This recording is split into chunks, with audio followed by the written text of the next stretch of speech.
எருசலேம் திரும்ப கட்டப்படும். இப்படி இருக்கையில் பட்டயத்தாலும் பஞ்சத்தாலும் கொள்ளை நோயாலும் பாபிலோன் ராஜாவின் கையில் ஒப்புக் கொடுக்கப்பட்டு போம் என்று நீங்கள் சொல்லுகிற இந்த நகரத்தை குறித்து இஸ்ரவேலின் தேவனாகிய கர்த்தர் சொல்லுகிறது என்னவென்றால், இதோ என் சினத்திலும் என் கோபத்திலும் என் மகா உக்கிரத்திலும் நான் அவர்களை துரத்தின எல்லா தேசங்களிலுமிருந்து அவர்களை சேர்த்துக் கொண்டு அவர்களை இந்த ஸ்தலத்துக்கு திரும்பி வரவும் இதிலே சுகமாய் தங்கியிருக்கவும் பண்ணுவேன். அவர்கள் என் ஜனமாயிருப்பார்கள், நான் அவர்கள் தேவனாயிருப்பேன். அவர்கள் தங்களுக்கும் தங்கள் பின்னடியாருக்கும் தங்கள் பிள்ளைகளுக்கும் நன்மை உண்டாகும்படி சகல நாட்களிலும் எனக்கு பயப்படும்படிக்கு நான் அவர்களுக்கு ஒரே இருதயத்தையும் ஒரே வழியையும் கட்டளையிட்டு அவர்களுக்கு நன்மை செய்யும்படி நான் அவர்களை விட்டு பின்வாங்குவது இல்லை என்கிற நித்திய உடன்படிக்கையை அவர்களோட பண்ணி அவர்கள் என்னை விட்டு அகன்று போகாதபடிக்கு எனக்கு பயப்படும் பயத்தை அவர்கள் இருதயத்திலே வைத்து அவர்களுக்கு நன்மை செய்யும்படி அவர்கள் மேல் சந்தோஷமாயிருந்து என் முழு இருதயத்தோடும் என் முழு ஆத்மாவோடும் அவர்களை இந்த தேசத்திலே நிச்சயமாய் நாட்டுவேன். நான் இந்த ஜனத்தின் மேல் இந்த பெரிய தீங்கையெல்லாம் வரப்பண்ணினது போல அவர்களை குறித்துச் சொன்ன எல்லா நன்மையையும் அவர்கள் மேல் வரப்பண்ணுவேன் என்று கர்த்தர் சொல்லுகிறார். மனுஷனும் மிருகமும் இல்லாதபடிக்கு பாழாய் போயிற்று என்றும் கல்தேயரின் கையிலே ஒப்புக் கொடுக்கப்பட்டு போயிற்று என்றும் நீங்கள் சொல்லுகிற இந்த தேசத்திலே நிலங்கள் கொள்ளப்படும். பென்யமீன் தேசத்திலும் எருசலேமின் சுற்றுப்புறங்களிலும் யூதாவின் பட்டணங்களிலும் மலைக்காடான பட்டணங்களிலும் பள்ளத்தாக்கான பட்டணங்களிலும் தென்திசை பட்டணங்களிலும் நிலங்கள் விலைக்கிரயமாக கொள்ளப்படுகிற பத்திரங்களில் கையெழுத்து போடுகிறதும் முத்திரையிடுகிறதும் அதற்கு சாட்சி வைக்கிறதும் உண்டாயிருக்கும். அவர்கள் சிறையிருப்பை திருப்புவேன் என்று கர்த்தர் சொல்லுகிறார் என்றார். கர்த்தர் யூதாவையும் எருசலேமையும் திரும்ப கட்டப்போவதாக வாக்கு பண்ணுகிறார். இஸ்ரவேலின் தேவனாகிய கர்த்தர் தம்முடைய நீதியான நியாய தீர்ப்பை வெளிப்படுத்தும் போது தம்முடைய கிருபையையும் இரக்கத்தையும் நினைவு கூறுகிறார். கர்த்தர் ஒரு நாளை நியமித்திருக்கிறார்.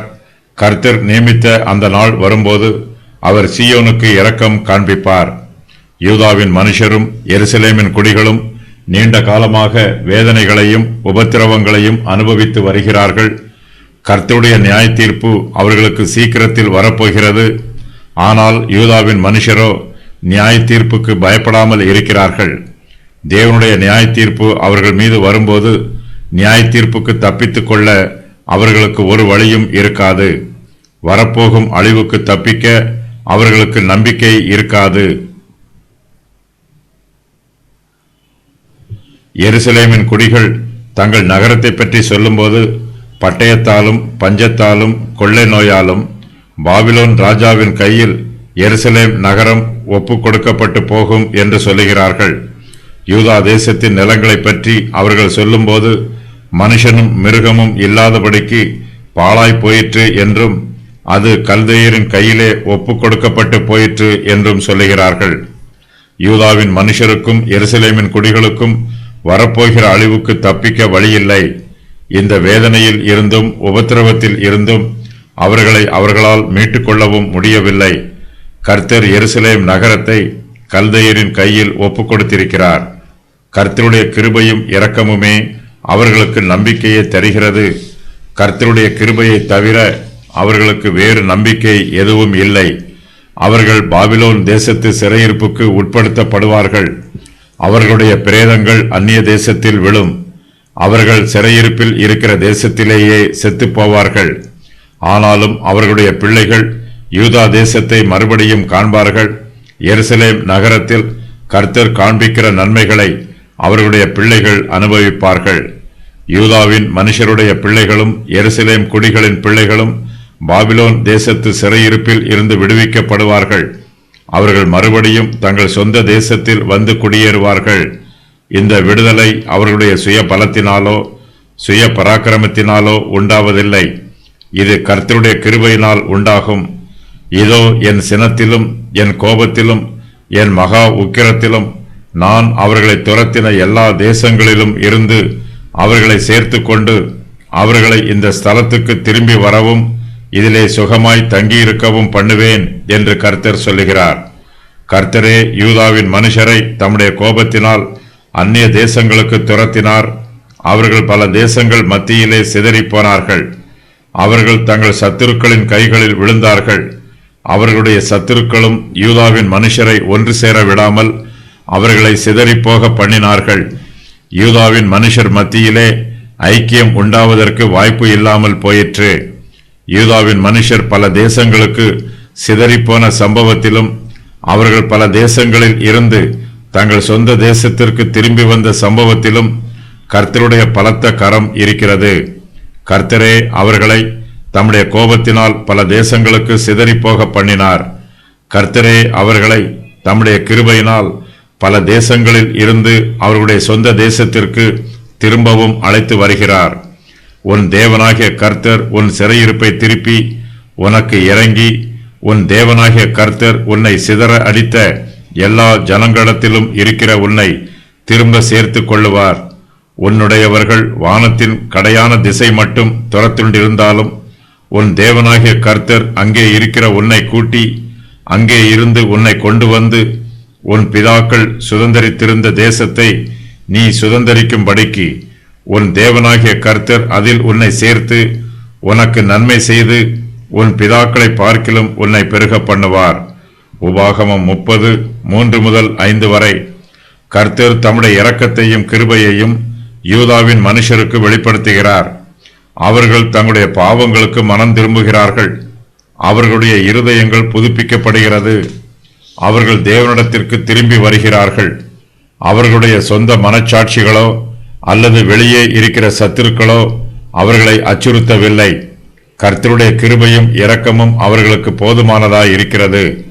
அவர்களுக்கு நன்மை செய்யும்படி அவர்கள் சந்தோஷமாய் இருந்து என் முழு இருதயத்தோடும் என் முழு ஆத்துமாவோடும் அவர்களை இந்த தேசத்திலே நிச்சயமாய் நாட்டுவேன் என்று கர்த்தர் சொல்லுகிறார்.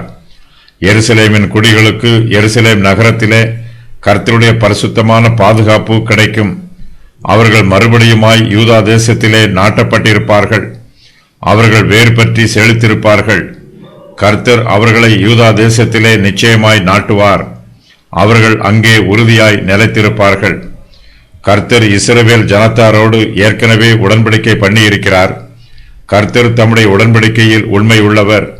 ஆனால் இஸ்ரவேல் ஜனத்தார் கர்த்தர் பண்ணிய உடன்படிக்கையை மீறிவிடுகிறார்கள். கர்த்தர் தம்முடைய ஜனத்தோடு மறுபடியும் புதிய உடன்படிக்கை பண்ணுவதாக வாக்கு பண்ணுகிறார். இந்த உடன்படிக்கை அவருடைய கிருபையின் உடன்படிக்கையாய் இருக்கும். கர்த்தர் பழைய உடன்படிக்கையை புதுப்பிக்கிறார். புதிய உடன்படிக்கையில் கர்த்தருடைய ஜனத்திற்கு ஆவிக்குரிய ஆசீர்வாதங்கள் ஏராளமாய் வாக்கு பண்ணப்பட்டிருக்கிறது. கர்த்தருடைய புதிய உடன்படிக்கை நித்திய உடன்படிக்கை என்று அழைக்கப்படுகிறது. கர்த்தருடைய புதிய உடன்படிக்கையின்படி இஸ்ரவேல் ஜனத்தார் கர்த்தருடைய ஜனமாய் இருப்பார்கள். கர்த்தர் அவர்களுடைய தேவனாய் இருப்பார். அவர்கள் தங்களுக்கும் தங்கள் பின்னடியாருக்கும் தங்கள் பிள்ளைகளுக்கும் நன்மை உண்டாகும்படி சகல நாட்களிலும் எனக்கு பயப்படும்படிக்கு நான் அவர்களுக்கு ஒரே இருதயத்தையும் ஒரே வழியையும் கட்டளையிட்டு அவர்களுக்கு நன்மை செய்யும்படி நான் அவர்களை விட்டு பின்வாங்குவது இல்லை என்கிற நித்திய உடன்படிக்கையை அவர்களோடே பண்ணி அவர்கள் என்னை விட்டு அகன்று போகாதபடிக்கு எனக்கு பயப்படும் பயத்தை அவர்கள் இருதயத்திலே வைப்பேன் என்று கர்த்தர் சொல்லுகிறார். கர்த்தருடைய புதிய உடன்படிக்கையின் விளைவுகள் எல்லாம் அவர்களுக்கு நித்திய காலமாய் நிலைத்திருக்கும். கர்த்தரும் தம்முடைய புதிய உடன்படிக்கைக்கு நித்திய காலமாய் உண்மை உள்ளவராய் இருப்பார்.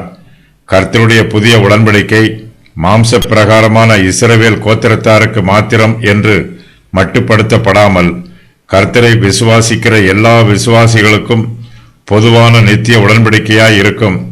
விசுவாசிகள் எல்லோரும் இஸ்ரவேலின் தேவனாகிய கர்த்தருடைய ஆவிக்குரிய இஸ்ரவேலராய் இருக்கிறார்கள். விசுவாசிகள் கர்த்தருடைய சமூகத்தில் வரும்போது தங்களுடைய விண்ணப்பங்களையும் வேண்டுதல்களையும் கர்த்தரிடத்தில் தாராளமாய் சொல்லலாம். விசுவாசிகள் கர்த்தரோடு உரிமையோடு பேசலாம். ஏனெனில் விசுவாசிகள் எல்லோருமே கர்த்தருடைய ஜனமாய் இருக்கிறார்கள். கர்த்தர் விசுவாசிகளுடைய தேவனாய் இருக்கிறார். கர்த்தருக்கும் அவரை விசுவாசிக்கிற அவருடைய ஜனத்திற்கும் இடையே நெருங்கிய ஐக்கியம் உண்டாயிருக்கிறது. கர்த்தர் தம்முடைய பிள்ளைகளின் இருதயத்தில் கிரியை நடப்பிக்கிறார். தமக்கு பயப்படும் பயத்தை அவர்கள் இருதயத்தில் வைக்கிறார். விசுவாசிகள் கர்த்தருடைய பிள்ளைகளாய் இருப்பதற்கு தேவையான எல்லா தகுதிகளையும் நற்கிரியைகளையும் நல்ல சுபாவங்களையும் நல்ல எண்ணங்களையும் கர்த்தர் அவர்களுடைய இருதயத்தில் வைக்கிறார். அவர்களை தம்முடைய சித்தத்தின் பிரகாரமாக உருவாக்குகிறார். கர்த்தர் தம்முடைய ஜனத்திற்கு ஒரே இருதயத்தையும் ஒரே வழியையும் கட்டளையிடுகிறார். கர்த்தர் அவர்களுடைய இருதயத்தில் தமக்கு பயப்படும் பயத்தை வைக்கிறார். அவர்கள் தங்களுக்கும் தங்கள் பிள்ளைகளுக்கும் நன்மை உண்டாகும்படி சகல நாட்களிலும் கர்த்தருக்கு பயப்படுவார்கள். கர்த்தரோடு உடன்படிக்கை பண்ணிக்கொள்கிறவர்களின் இருதயத்தில் கர்த்தருக்கு பயப்படும் பயம் இருக்க வேண்டும். அவர்கள் கர்த்தருடைய மகிமையையும் மகத்துவத்தையும் கனம் பண்ண வேண்டும். கர்த்தருடைய அதிகாரத்திற்கு கீழ்ப்படிய வேண்டும். கர்த்தருடைய ஜனம் தங்கள் முழு இருதயத்தோடும் முழு ஆத்மாவோடும் கர்த்தரை சேவிக்க வேண்டும். கர்த்தருக்கு விரோதமாய் தாங்கள் பாவம் செய்தால் கர்த்தருடைய கோபம் தங்கள் மீது வரும் என்னும் பயம் அவர்களுடைய இருதயத்தில் நிரம்பி இருக்க வேண்டும். கர்த்தருக்கு பயப்படுவதே ஞானத்தின் ஆரம்பம். ஆகையினால் கர்த்தர் தம்முடைய ஜனத்தின் இருதயத்தில் தமக்கு பயப்படும் பயத்தை வைக்கிறார். கர்த்தருக்கு பயப்படும் பயம் அவர்களுடைய இருதயத்தில் கிரியை நடப்பிக்கும். இந்த பரிசுத்தமான பயமே அவர்களுடைய பேச்சுக்களையும் சிந்தனைகளையும் கிரியைகளையும் ஆளுகை செய்யும். ஆசாரியர்கள் நமக்கு நல்ல பாடங்களை கற்றுக் கொடுப்பார்கள். நம்முடைய மூளையில் அறிவை வைப்பார்கள். கர்த்தரால் மாத்திரமே நம்முடைய இருதயத்தில் அவருக்கு பயப்படும் பயத்தை வைக்க முடியும். நம்முடைய இருதயத்தில் கர்த்தருக்கு பயப்படும் பயம் இருக்கும்போது அந்த பயம் நம்மை கர்த்தருடைய சித்தத்திற்கு கீழ்ப்படிய வைக்கும். கர்த்தருடைய சித்தத்தை செய்வதற்கு அந்த பயம் நம்மை வழிநடத்தும்.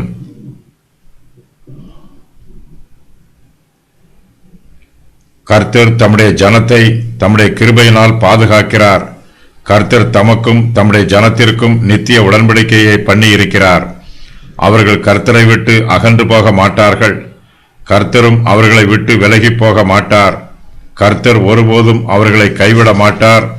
அவர்களுக்கு நன்மையான ஈவுகளை கொடுப்பார். கர்த்தருடைய கிருபை அவருக்கு பயப்படுகிறவர்கள் மீது என்றென்றைக்கும் நிலைத்திருக்கும்.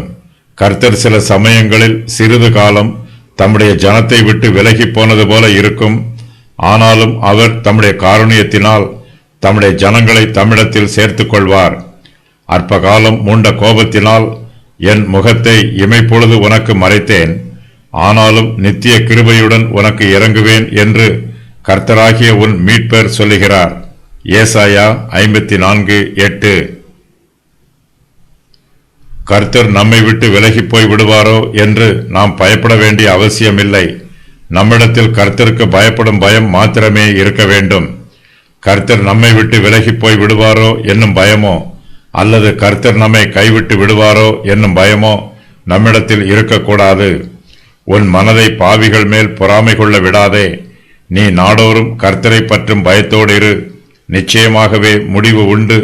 உன் நம்பிக்கை வீண் போகாது. நீதிமொழிகள் 23:17-18. கர்த்தர் யூதாவின் மனுஷரையும் எருசலேமின் குடிகளையும் ஆசீர்வதிக்கும் போது அவர்களுடைய பின்னடியாரையும் அவர்களுடைய பிள்ளைகளையும் ஆசீர்வதிப்பதாக வாக்கு பண்ணுகிறார். யூதாவின் மனுஷருக்கு கர்த்தர் மூலமாய் நன்மை உண்டாவது போல அவர்களுடைய பிள்ளைகளுக்கும் கர்த்தர் மூலமாய் நன்மை உண்டாகும். இஸ்ரவேல் வம்சத்தாரும் யூதா வம்சத்தாரும் கர்த்தரை விட்டு விலகி போனதினால் அவர்களுக்கும் தீமை உண்டாயிற்று. அவர்களுடைய பிள்ளைகளுக்கும் தீமை உண்டாயிற்று. இப்போது இஸ்ரவேல் வம்சத்தாரும் யூதா வம்சத்தாரும் கர்த்தரிடத்தில் திரும்பி வந்திருக்கிறார்கள்.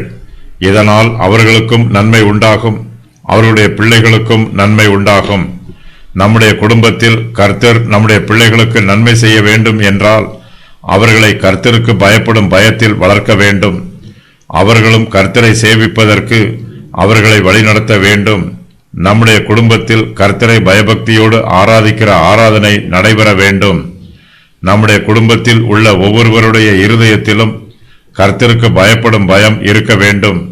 இதுவே நம்முடைய குடும்பத்திற்கு மெய்யான ஆசீர்வாதம். நான் இந்த ஜனத்தின் மேல் இந்த பெரிய தீங்கையெல்லாம் வரப்பண்ணினது போல அவர்களை குறித்து சொன்ன எல்லா நன்மையையும் அவர்கள் மேல் வரப்பண்ணுவேன் என்று கர்த்தர் சொல்லுகிறார். கர்த்தருடைய நியாய தீர்ப்பினால் இஸ்ரவேல் ஜனத்தின் மீது பெரிய தீங்குகள் வந்தது. கர்த்தருடைய கிருபையுள்ள இரக்கத்தினால் அவர்கள் மீது எல்லா நன்மைகளும் வரும். கர்த்தருடைய கிருபையும் இரக்கமுமே அவருடைய மகிமையாய் இருக்கிறது. கர்த்தர் யூதாவின் மனுஷரோடும் எருசலேமின் குடிகளோடும் புதிய உடன்படிக்கை பண்ணியிருக்கிறார். அவர்கள் தங்கள் சொந்த தேசத்தில் மறுபடியும் குடியேறுவார்கள். யூதா தேசமும் எருசலேம் நகரமும் கர்த்தருடைய ஆலயமும் திரும்பவும் கட்டப்படும். கர்த்தருடைய வாக்குத்தத்தம் நிறைவேறும் என்பதற்கு அத்தாட்சியாக யூதா தேசத்தில் உள்ள நிலங்கள், வீடுகள் ஆகியவற்றின் விலைக்கிரயம் அதிகமாயிருக்கும். இப்போது யூதா தேசத்தில் மனுஷனும் இல்லை, மிருகமும் இல்லை. தேசம் பாழாய் கிடக்கிறது. கர்த்தர் இந்த தேசத்தை மறுபடியும் ஆசீர்வதிக்கும் போது யூதா தேசத்திலே நிலங்கள் கொள்ளப்படும். பென்யமீன் தேசத்திலும் எருசலேமின் சுற்றுப்புறங்களிலும் யூதாவின் பட்டணங்களிலும் மலைக்காடான பட்டணங்களிலும் பள்ளத்தாக்கான பட்டணங்களிலும் தென் திசை பட்டணங்களிலும் நிலங்கள் விலைக்கிரயமாக கொள்ளப்படுகிற பத்திரங்களில் கையெழுத்து போடுகிறதும் முத்திரை இடுகிறதும் அதற்கு சாட்சி வைக்கிறதும் உண்டாயிருக்கும் என்று கர்த்தர் சொல்லுகிறார். கர்த்தர் சொன்ன வார்த்தை நிறைவேறும் என்பதற்கு இது அடையாளமாய் இருக்கிறது.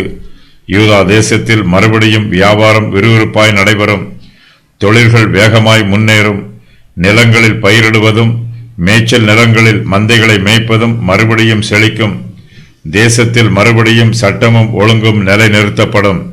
விலை கிரயமாய் கொள்ளப்படுகிற பத்திரங்களில் கையெழுத்து போடுகிறதும் முத்திரை போடுகிறதும் இருக்கும். எரேமியா கர்த்தருடைய வார்த்தையின் பிரகாரம் ஆனதோத் ஊரிலே ஒரு நிலத்தை கிரயத்துக்கு வாங்குகிறார். யூதா தேசம் அழிய போகும்போது இந்த நிலத்தை தான் ஏன் கிரயத்திற்கு வாங்க வேண்டும் என்பது எரேமியாவுக்கு புரியவில்லை. கர்த்தர் இந்த சத்தியத்தின் மூலமாய் தம்முடைய வார்த்தைகளை எரேமியாவுக்கு புரிய வைக்கிறார். கர்த்தர் யூதா மனுஷரின் சிறையிருப்பை திருப்புவார். அவருடைய தேசத்தில் அவர்களை மறுபடியும் குடியேற்றுவார். அவர்களை யூதா தேசத்தில் நிச்சயமாய் நாட்டுவார். அவர்கள் மேல் எல்லா நன்மைகளையும் வரப்பண்ணுவார். யூதா தேசம் மறுபடியும் செழித்திருக்கும். எரேமியா ஆனதோத் ஊரிலே அனாமயேலின் நிலத்தை கிரயத்திற்கு வாங்கினார். தான் வாங்கின நிலத்தை எரேமியாவால் போய் பார்க்க முடியவில்லை. தன் கண்களால் பார்க்காமலேயே கர்த்தருடைய வார்த்தைக்கு கீழ்ப்படிந்து எரேமியா அந்த நிலத்தை கிரயத்திற்கு வாங்குகிறார். எரேமியா வாங்கிய நிலம் பரம கானானுக்கு அடையாளமாய் இருக்கிறது. நாம் பரம கானானுக்கு போகும் வரையிலும் நம்முடைய பிரத்யட்சமான கண்களால் அதை தரிசிக்க முடியாது. நாம் போக வேண்டிய பரம கானானை நம்முடைய விசுவாசத்தினால் தரிசித்து பரம கானானுக்குள் பிரவேசிக்க நம்மை ஆயத்தம் பண்ணிக்கொள்ள வேண்டும். நம்முடைய இருதயத்தில் கர்த்தருக்கு பயப்படும் பயம் இருந்தால் மாத்திரமே நம்மால் பரம கானானுக்குள் பிரவேசிக்க முடியும். நிறைவேற வேண்டிய முன் அறிவிப்புகள். என் சினத்திலும் என் கோபத்திலும் என் மகா உக்கிரத்திலும் நான் அவர்களை துரத்தின எல்லா தேசங்களிலும் இருந்து அவர்களை சேர்த்து கொண்டு வருவேன். அவர்களை இந்த ஸ்தலத்திற்கு திரும்பி வர பண்ணுவேன். இதிலே சுகமாய் தங்கியிருக்க பண்ணுவேன். அவர்கள் என் ஜனமாய் இருப்பார்கள். நான் அவர்கள் தேவனாய் இருப்பேன். அவர்கள் தங்களுக்கும் தங்கள் பின்னடியாருக்கும் தங்கள் பிள்ளைகளுக்கும் நன்மை உண்டாகும்படி சகல நாட்களிலும் எனக்கு பயப்படும்படிக்கு நான் அவர்களுக்கு ஒரே இருதயத்தையும் ஒரே வழியையும் கட்டளையிடுவேன். அவர்களுக்கு நன்மை செய்யும்படி நான் அவர்களை விட்டு பின்வாங்குவதில்லை என்கிற நித்திய உடன்படிக்கையை அவர்களோடே பண்ணுவேன். அவர்கள் என்னை விட்டு அகன்று போகாதபடிக்கு எனக்கு பயப்படும் பயத்தை அவர்கள் இருதயத்தில் வைப்பேன். அவர்களுக்கு நன்மை செய்யும்படி அவர்கள் மேல் சந்தோஷமாய் இருப்பேன். என் முழு இருதயத்தோடும் என் முழு ஆத்துமாவோடும் அவர்களை இந்த தேசத்திலே நிச்சயமாய் நாட்டுவேன். நான் இந்த ஜனத்தின் மேல் இந்த பெரிய தீங்கையெல்லாம் வரப்பண்ணினது போல அவர்களை குறித்து சொன்ன எல்லா நன்மையையும் அவர்கள் மேல் வரப்பண்ணுவேன். இந்த தேசத்திலே நிலங்கள் கொள்ளப்படும். இந்த தேசத்தில் நிலங்கள் விலைக்கிரயமாக கொள்ளப்படுகிற பத்திரங்களில் கையெழுத்து போடுகிறதும் முத்திரை இடுகிறதும் அதற்கு சாட்சி வைக்கிறதும் உண்டாயிருக்கும். அவர்கள் சிறையிருப்பை திருப்புவேன். இஸ்ரவேலின் பாவம். தங்கள் சிறு வயது முதல் என் பார்வைக்கு பொல்லாப்பானதையே செய்து வந்தார்கள். இஸ்ரவேல் புத்திரர் தங்கள் கைகளின் செய்கைகளினாலே எனக்கு கோபத்தையே உண்டாக்கி வந்தார்கள். முகத்தை அல்ல, முதுகை எனக்கு காட்டினார்கள். நான் ஏற்கனவே அவர்களுக்கு உபதேசித்தும் அவர்கள் புத்தியை ஏற்றுக்கொள்ள செவிகொடாமற் போனார்கள். அவர்கள் என் நாமம் தரிக்கப்பட்ட ஆலயத்தை தீட்டுப்படுத்தும்படிக்கு தங்கள் அருவருப்புகளை அதிலே வைத்தார்கள். அவர்கள் மோளேகுக்கென்று பாகாலின் மேடைகளை கட்டினார்கள். அவர்கள் மோளேகுக்கென்று தங்கள் குமாரரையும் தங்கள் குமாரத்திகளையும் தீக்கடக்க பண்ணினார்கள். இஸ்ரவேலின் எல்லா கோத்திரத்தாரும் தங்கள் பாவங்களினால் கர்த்தருக்கு கோபத்தை உண்டாக்கி வந்தார்கள். யூதா தேசம் மட்டும் என்று அல்லாமல் எல்லா கோத்திரத்தாருமே கர்த்தருக்கு விரோதமாக பாவம் செய்தார்கள். இஸ்ரவேலின் ராஜாக்களும் பிரபுக்களும் ஆசாரியர்களும் தீர்க்கதரிசிகளும் இஸ்ரவேலின் எல்லா ஜனங்களும் கர்த்தருக்கு விரோதமாக பொல்லாப்பு செய்தார்கள்.